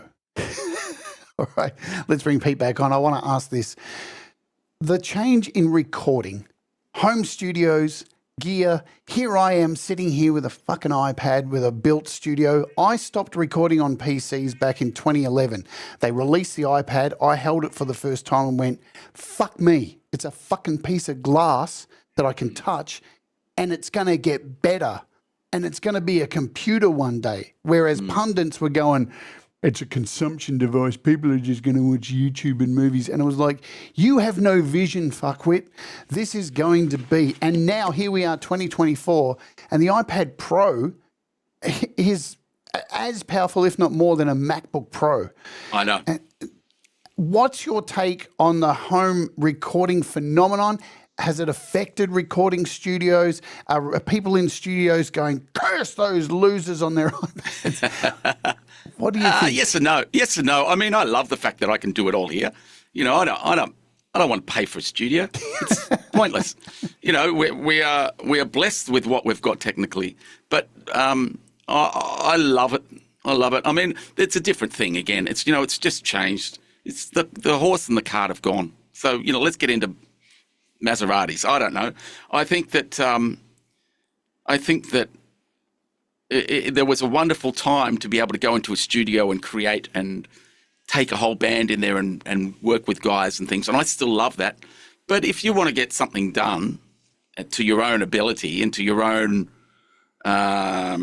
creative level, then I think that it's a wonderful place to do it. I mean, I would really like a big live room. I would really like that because I had that. Yep. But I don't have that anymore. I think it's amazing what we've got nowadays. It's just fucking amazing. Amazing. Yeah, and we have a very small community here on YouTube. So not only is it my show, there's a whole bunch of channels we have this community of it's roughly about 600 kind of people, probably up to 1,000. Yeah. My show, got this guy Pete Johns who focuses on GarageBand, Thomas Christ, Metalhead Hippie. There's a whole bunch of channels and we all go to each other's channels, and a lot of them are like MTV where everyone in the community makes songs and then they send them to this Metalhead Hippie or Thomas Christ, and each week he plays all their video clips and we all sit there, and it's great. It's so cool, man. Just community. And you touched on it in the beginning. Community is so important, and like I wouldn't have this channel without my community, who I love so much and would do anything for, and they do a lot for me as well. Do you do Twitch? I did for a while, but doing music on Twitch, I don't know. It's a harder space to get into. You're either gaming or these days politics. Yeah. And I can't do politics at this point. I started Twitch, just after COVID.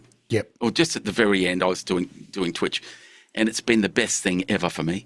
It's been incredible. The community that we have, you talk about your community, it's the same thing. We have a community and it's really amazing. Yep. You've got to remember there are a lot of people out there in the weirdest parts of the world that never get to see live music. Yes. There's a lot of people that are disability affected. There are a lot of lonely people.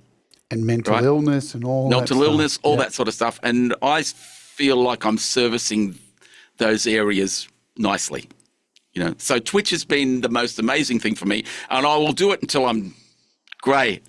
But it's been really good, and I love doing it. You know, it's really cool. So it's fascinating with platforms because it's like doors, right? The door wars and the phone wars. People, if you do a post on Facebook, say I've got an iPhone, and someone always has to write in the chat, Samsung's better. It's like, fucking, why did you write that? Like, why? And it's the same with doors. People go, but Pro Tools. It's like, but no, whatever works for you, mate. That's right. And it's the same with Twitch and YouTube. Yeah. You just, when you find the space, it works. It's when you try and spread yourself across both of them at the same time, that don't work. You got to. Interesting you say that because when I first started doing it, I remember restreaming, and I had it from YouTube, Facebook, Twitch. No, it was too much. It doesn't work. One or the other. It actually works against you. Yeah, I think so. Yeah, and it's the same like with subscribers and stuff. When you see, there's all this focus on YouTube of like, you know, subscribe. But no, you want subscribers who are going to watch you. That's right. Right. If you've got subscribers that aren't watching you, it's actually negative on your channel. Nobody ever says this on YouTube either. I try and say now, please subscribe if you're going to fucking watch my videos. I like it. I'm not carrying you. Yeah. You're around with me, you know. I'm with you. You know, I'm with you. I mean, we have a thing on Twitch where you can gift subscript. Yeah, right? we you do can that gift too. The subscript. You can do that here as well. Right. So you can do that, but I mean, it's really nice, but it really only makes Mr. Bezos richer. You know? Yeah, it gives you a bunch of members for a month and then they vanish. And they vanish. Yeah, so you get a month of a few dollars and that's it. Yeah. So, speaking of original music, which I wasn't, but sometimes you make up segues. I love that one. You've got 5 albums. Yeah. Tell us about the growth of your music. Has it changed from your first album to where you are now? Like, do you look back at it and go, "Ooh, wow, I've really got better at this or that"? Is there anything specifically that you've got better at and that you regret throughout those 5 amazing albums?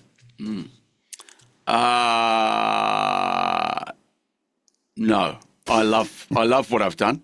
It's a chronological thing for me. I love what I've gotten to. I don't think people get it the way I get it. And there's a couple of people come up to me occasionally, very, very rarely, and they say, that Poindexter and the Genius Sex album is my favourite album I've ever heard. And I go, oh, you got it. Yeah, I listen to it all the time. It's like, oh, you're one of the few. Because most people buy the album and play it once and go, that's weird, and they never watch it again. So I love what I've done. Otherwise, and I will continue to do it. Otherwise, I wouldn't. It's just, I don't believe that the album format is a thing anymore, and I've known that for decades. But I had a whole bunch of songs on a hard drive that I'd done nothing with. I'd just write and it would stay there. Right. And Tanti, my PA, said to me, just put it on an album and get it out. But it was pointless. Why am I doing it? All right. So I did it, and it was pointless. But it's now a group of songs. So I actually took all my songs off Spotify and all the streaming platforms. And then I decided what I would do is put a song out a week or 2 songs out a week or whatever. And I started doing that at the beginning of the year, and then I've just slackened off. So there's plenty more to come. But my writing ability, yeah, it might have changed a bit, but I think it's just, I've changed a bit. We all change. We're all going through different things in our lives, and we go through different, marriage. I was listening to one of my older songs the other day, and the cut just came on. And it was Condition Supply. And it's about the time when I got RSI really bad. Really, really bad. And I'm singing, you fucked my arms up, now you don't want me to cry. I'm trying hard to understand the reasons why. And maybe this time I can use the space and time. But you won't listen to my mission. You're giving me these arms that are fucked up. What am I supposed to do? It's like me talking to God going, what the fuck are you doing to me? All I want to do is play and create, and you've just given me this shit. Right? So it was really interesting. I'm not that angry anymore. So I've changed as a human. I think my writing might have changed too. I don't know. But I love doing it. I don't do it enough, And there's a part of me that thinks, what's the point? And what's going to happen one day is that some of my tracks are going to go wild, and I'll go, that was the point. What has happened to me, and one of the best things I ever did was library production music, Jade. Right. And they are tracks that are used on lifestyle programs or sports programs. And I've got about 10, 15 albums of that stuff. Wow. And occasionally somebody at the moment I've got a TV show which is a buying, selling houses show in Denmark, and it's making me a lot of money.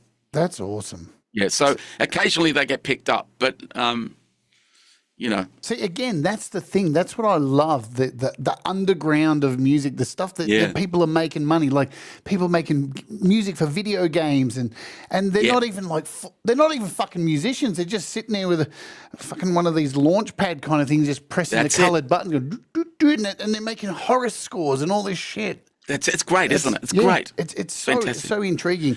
Listen, there's people, before you go on to that, people saying, oh, I can't make any money out of music. Well, you're not trying. There's millions of ways to make money out of music. You've got to get it. I went, when I took my albums off and started putting songs back on, I went searching on YouTube and seeing how people are doing it. People are making money out of it. People whinge about Spotify. People are making money out of it. They're just working at it, right? It's never changed. If you fucking go hardcore at it, results come. That's it. If you're just going to write some music and put it on Spotify and then sit back and wait, where's my money? Like, forget it, you idiot. No one gives a Get fuck. over yourself. You're not that important. You're not that good either. Yeah, it's true. Like, Yeah. So, there are many ways to make money. Like, there's a reason Madonna is where she's at, right? That woman she was a bulldozer in the 80s. Absolutely. She just tore through everything. Absolutely. And people would say, no, you can't do that. And she'd go, fuck you. Yeah. No. Well, I see artists doing it still to this day. I see people falling away all the time, but I see occasional artists that go, you're good. And I'll let them know. I'll tell them you're amazing what you're doing. And not just your voice or not just your playing, but everything that you're doing is what I love.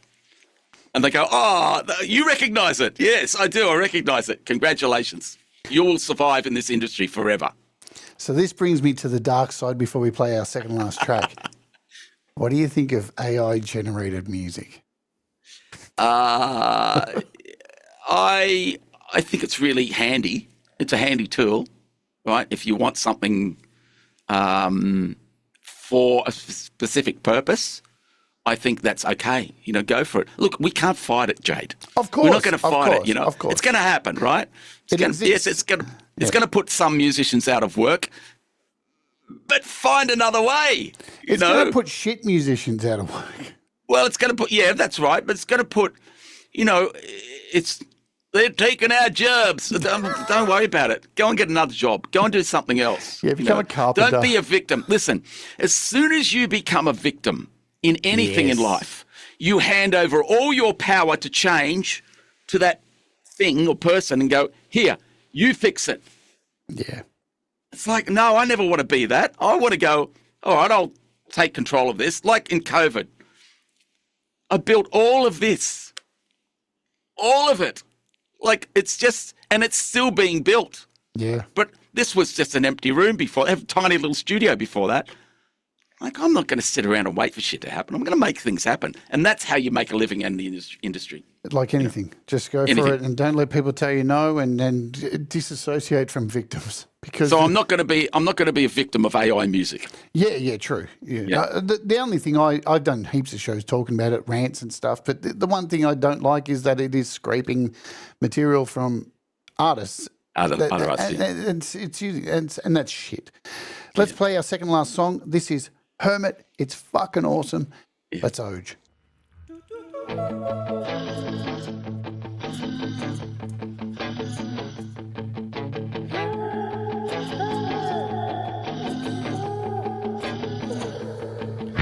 Stuck inside the ground, never wanna go down. Everybody's talking about you. Feeling like an inbound, underground, overground, like wanders in Wimbledon do. It's night comments from the other side. I could take them all night and I feel alright. Give me some kind of light. Give me some kind of light. Oh, give me, Jimmy, come quickly and give me some light.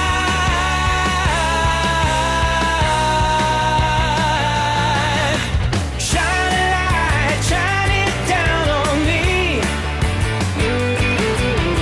Shine it down on me. I'm stuck in a hole and I wanna get out. I'm stuck in a hole and I wanna get out. I'm stuck in a hole and I wanna get out. Spinning round, sucked down, man, what a turnaround. Thinking that I don't understand. Wait a minute, wait another minute. If someone would just lend me a hand. Well, take yourself out of dirty ground. You're living in hell, but you never seem to make a sound. That's why you hear me say, give me some kind of light. Oh, give me some kind of light. Yeah. Give me, Jimmy, come quickly and give me some light.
and that was Hermit. And what a killer song. Let's bring our guest back and we'll round this thing up for today. All right, I'm getting to the meat of it now. Let's talk about your charity work. Because the one thing that I do remember from when I first met you was you meet people that you kind of idolise, yeah, and some of them turn out to be absolute cunts. Henry Rollins was that for me. He strangled my friend because he asked him about Black Flag.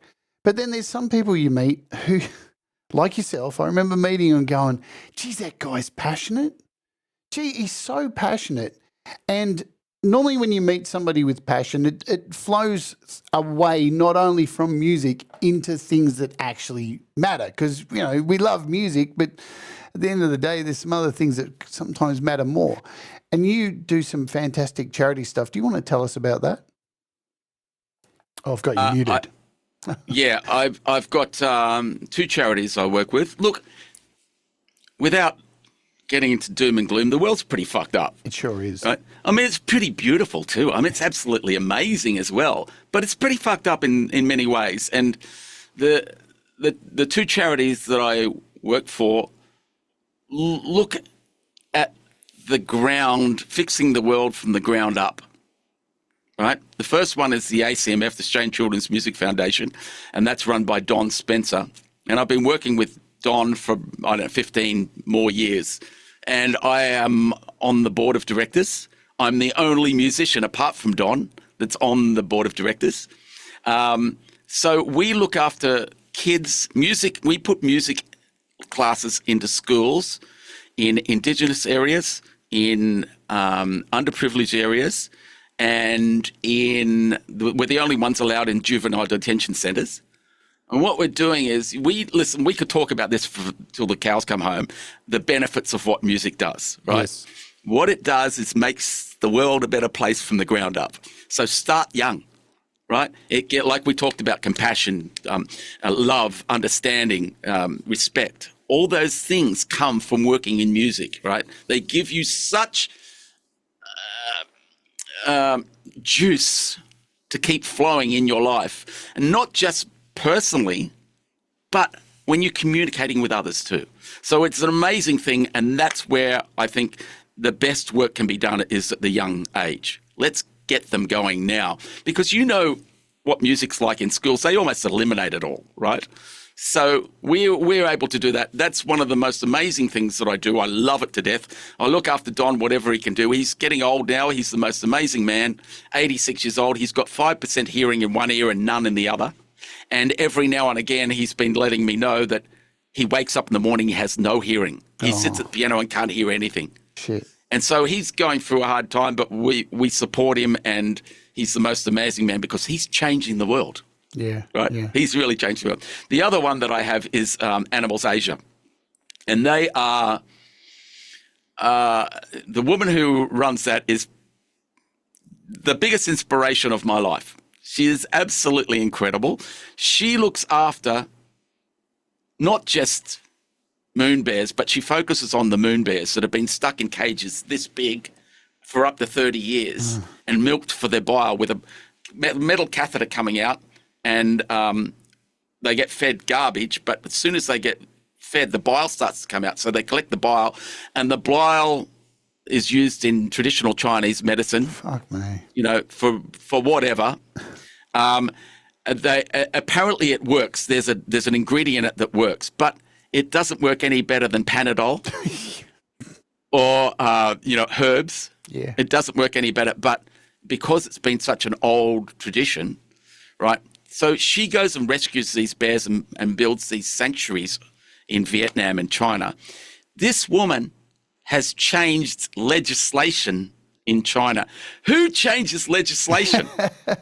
Right? She is such an inspiration. Yeah. And she looks after these animals and gives them a new life. Like, can you imagine being stuck in a cage like this? Oh, I've seen it in Thailand and stuff. Yep. 30 years, right? Yeah.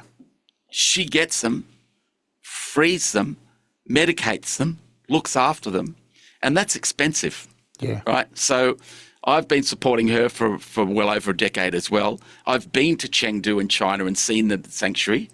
I made a little doco about that, and you can check it out on YouTube. But it's a long doc. It's 15, 20 minutes. I'm going to be so, play sections over the top of it while we're talking in this bit. Great. So it's an amazing place, and she is a legend, and I love her to death, and I will support her until I'm dead. And she says, because she doesn't just look after the moon bears, she looks after dogs that are eaten over in China, the dog restaurants, cats, birds, everything. She just has it in her. She is like the god of animals, and I love animals. Again, I think we focus, the world at the moment is just so focused on the negative, and you forget that there's a lot of good stuff that goes on. Sadly, it's because there's so much shit going on that people have to rise to the top to get to this, to fix this. And it's beautiful. I love that you give back. As I said, the world's pretty fucked up, but it's pretty amazing as well. Yeah. I understand it. I know that you can't have up without down, because up wouldn't exist. You can't have black without white. And you can't have good without bad, even though that's subjective. And you can't have nothing without something, right? So I understand the world is, is good and bad and has all this. But what you choose to focus on expands, right? What you focus on is going to get bigger. And so I tend to focus on the positive a lot more than I do the negative. Same. And that's why I focus on these two charities. They changing the world in a positive way. And that's why I love it. Yeah. I don't do much. I can't do much. I keep saying, what can I do? And I might just help out Don with something, or go to the meetings, or we go and put on an event and I'll help with the event. But that will bring in money for the charity, But I wish I could do more. I don't know how I could do more. I'd have to go over to Chengdu or Vietnam to kind of help out and be hands-on to really help much more. The other thing, all I do is kind of advocate and get supporters to help her out, and that works. Well, let me tell you, my friend, you are very inspiring to me. As I said, from the moment I met you and your candidness in an email, which we read out today, to meeting you and giving me advice you didn't even realize you gave me, to helping me through the pandemic just through your sheer talent. And, I watch every one of your fucking artist guitar videos because I happen to have a few of them behind me.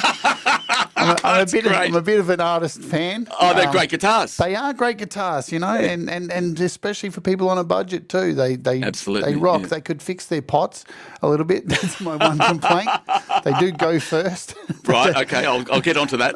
From my experience, I've got a bass. I think I've got 3 of their guitars. Wow, that's great. Good on you. Yeah. So. All right, we're going to hit you. So, I just love what I'm trying to say is I love everything you do. I love that you're so candid and honest and funny, and you're silly, man. And at the same time, you always make me laugh, and you've got time for a lot of people. And I just want to thank you for coming on here today. And folks, all of these links are in the description, and you better get to clicking because I'm watching. I'm watching every moment of your life. So that's the way we roll. But the last question I ask everybody on here, it's a real tough one. It's so hard. It's gonna melt your brain. Peter Northcote, if you were going to give advice to somebody starting out making music, when would be the best time for them to start? Now. Perfect. Just now. There's only now. I know. There's only now. There's no future. There's no, there's no past. The past is full of pain and suffering. Sure. And is. the future is filled with anxiety and fear, right? Yep. So let's just do now. There's only now. My duty in life is to try and bring myself back to now. Although I don't think it's possible to live in the moment. Yeah. I really don't. I think it's our duty to just keep bringing yourself back to it. Yeah, and look, it's the reason why I ask the question to every guest. I've done for, 160 interviews now because it's the same fucking answer, and I just want to keep drumming it into people. Go for it. Just do it. Just stop holding back. I've had a 65-year-old man come to me, never played guitar in his life. He wanted to learn something that would keep his brain busy. Right, yeah. And it was the best thing he's ever done, and he loved it. Just do it whenever you can. Because that's a fucking stupid world we live in. They make you work like a dog, you get to retirement, and you've got nothing left in the tank to go and enjoy it all. And then that's how people die, man. But you and I will get to 65 and just keep doing what we do. Absolutely. Right? I mean, I'm 64 now, so I've got 1 year left. And I'm just going to keep doing it. I'm 52. I'm 52. Yeah. It's just a fucking number, isn't it? It's just a number, absolutely. Yeah. All right. Mate, what a joy. Can I just say, what a joy it is to speak to you and see you after all these years too. I mean, you're a really good interviewer. I've done lots of interviews, but you're awesome. I really enjoyed this interview. Thank you for having me on. It's been an absolute joy. Thank you so much.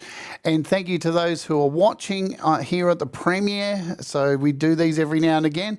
And I want to thank my sponsor, of course, DistroKid. You know what I'm going to do? I love you, DistroKid. Let's have babies.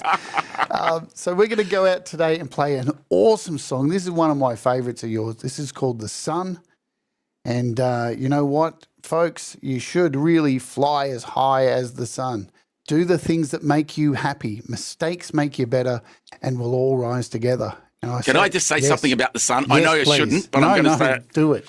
If life was just one day, would you fight or love or play? Ooh. What would you do? What would you do? And that's what this song is about. Because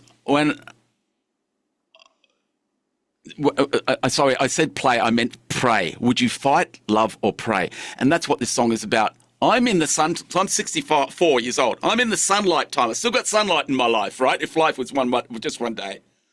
I'm not going to spend it fighting, and I'm not going to spend it praying, right?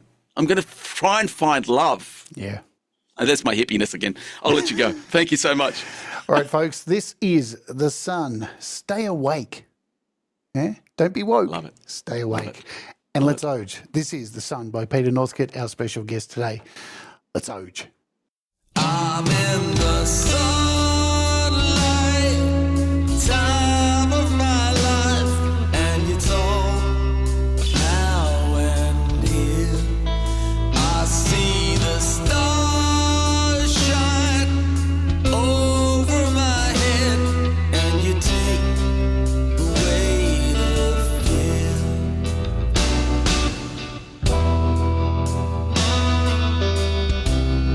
If your life was just one day, would you fight or love or pray? Here in your heart,